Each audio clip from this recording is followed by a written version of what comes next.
Wars of the Roses, presentation by Larissa Fiore. Between May of 1455 and August of 1485, a series of civil wars broke out to gain control over the throne of England. These civil wars were called the War of the Roses because of the way the two rival branches of the royal house of Plantagenet were represented. These branches were the House of York, which was represented by a white rose, and the House of Lancaster, which was represented by a red rose. This chain of wars was a result of a series of events involving the king, his queen, their people, and the royal family fighting against them.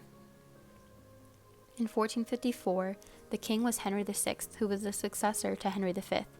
Henry V was in charge of a lot of military conquests, and because of this, not only was Henry VI the king of England, but he also reigned over the kingdom of France.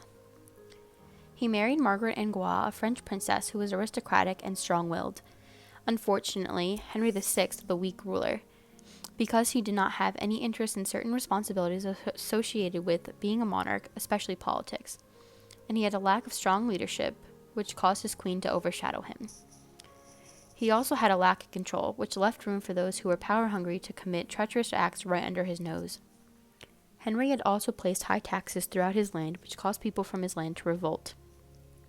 In one instance, in 1450, it resulted in the complaint of the poor commons of Kent, which was led by a man named Jack Cade. Henry never met their demands, one of which was to have Richard of York brought to England. Henry excused all of those involved except for Cade, who he thought was conspiring with Richard of York, Henry VI's cousin, who at the time was in Ireland and would return to England in 1452. During his ruling, there were two houses: the Lancaster House, which was the king and queen's noble circle that called themselves Lancasterians, derived from Henry VI's surname, and those who opposed the Lancasterians were called the Yorkists. The Yorkists were led by Richard, who was a Duke of York, who was also a descendant of King Edward III. Given this lineage, Richard had a right to claim the throne of England. Henry from time to time had periods of insanity, and in 1454, during an extreme bout of these episodes, Richard was to be announced as the protector of the realm. When he first obtained this power, he first told some of the queen's nobles they were dismissed, which made the queen uneasy. After a few months, the king had recovered and dismissed Richard from his position in fear that Richard had grown to be too powerful. After the king returned to power, he quickly realized that his queen and the Yorkist Earl of Warwick was in a disagreement, and that he was unable to persuade his queen and the Yorkist to stop. During this time, Richard had also challenged Henry's right to the throne. Both sides had started forming armies and preparing to go to war. They had found it easier to find soldiers because men were already trained from the 100-Year War in France that had ended 2 years earlier. Each side had chosen their symbol, the roses, and the next 30 years' battle for the throne had begun. The first battle occurred on May 22nd, 1455. This battle was called the First Battle of St. Albans. Richard was leading his army to London, but then Henry's army, which was led by the Duke of Buckingham, crossed paths with Richard's army at St. Albans. The king's army had about 2,000 men, while Richard's army had about 3,000. Before any fighting commenced, both the York and Lancaster forces had tried to negotiate, and when it failed, it resulted in fighting in the streets of St. Albans. The battle lasted until the Lancasterians had attempted to flee the town. The Yorkists executed those Lancasterians who remained, while the Duke of Somerset, a Yorkist, was killed, along with other nobles, and the king was left wounded, but managed to escape. Richard then became the ruler of England. The second battle commenced on September 23rd, 1459. At this point, Richard had maintained his hold on the throne and recreated an army which was led by Lord Salisbury. However, Richard did not know that Margaret was working to restore Henry VI back to the throne, so that their son could rightfully take the throne as the heir. Margaret marched an army to Sandfordshire, where she met Lord Salisbury and had outnumbered his army 2-1. Even the Lancasterians were defeated at the Battle of Blore-Heath. By the fall of 1459, Henry and Margaret had once again created an army, which was now included those who deserted York before. The Battle of Ludford Bridge was unlike any battle before, because it was not fought with guns, but with courage and will. Richard, Salisbury, Warwick, and all the other forces withdrew from Ludford Bridge. Shropshire, another set of Yorkers, to fight against Henry and his men. On October 12, 1459, Yorkers pledged allegiance to Henry, and the Yorker leaders fled. Richard went back to Ireland, but was not done fighting for the throne. In June of 1460, Warwick entered London with an army towards Northampton, and Henry had discovered that one of his commanders was a traitor and led Warwick's men into Henry's Lancasterian camp.